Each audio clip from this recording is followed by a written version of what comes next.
There are moments in history when world leaders gather, treaties are drafted, cameras flash, and the world waits for peace to arrive. And yet, so often, it doesn't. For generations, the Middle East has been the focus of negotiations, summits, ceasefires, and promises. But despite all the power in those rooms, lasting peace has remained painfully out of reach. And then, from a place no one expected, came a different kind of answer. Not from a government, not from a military, not from a negotiating table, but from a child. Her name is Zoya Ishwar.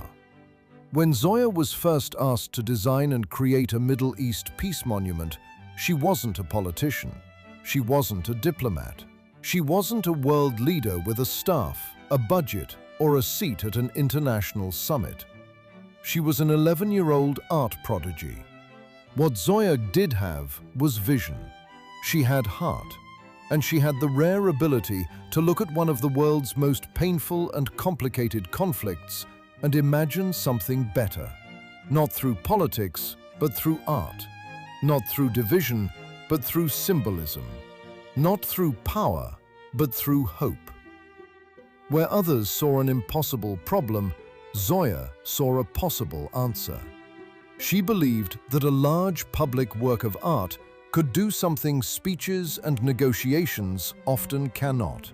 Create a visible, emotional, human symbol of peace.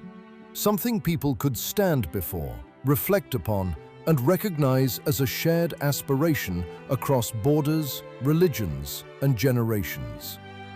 What once existed only as an artistic vision has now become a completed monument, a towering bronze work of art, powerful in scale and profound in meaning. It stands not simply as a sculpture, but as a statement that peace is worth building, that hope deserves a physical form, that even in a world exhausted by conflict, there are still people bold enough to create symbols of unity. And perhaps most remarkable of all is this: Zoya finished what she set out to do. She answered the Global Peace Initiative's call and built the monument.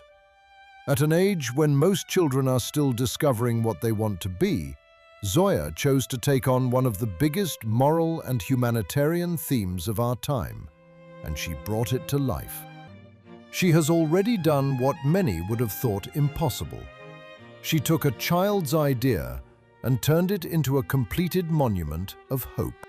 She transformed conviction into bronze. She transformed imagination into reality. Now, the next chapter belongs to all of us. The monument is ready.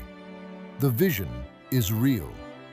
Now all that remains is to bring it home, to place it where it can stand not only as Zoya Ishwar's achievement, but as the world's declaration that peace is still worth pursuing and still worth believing in.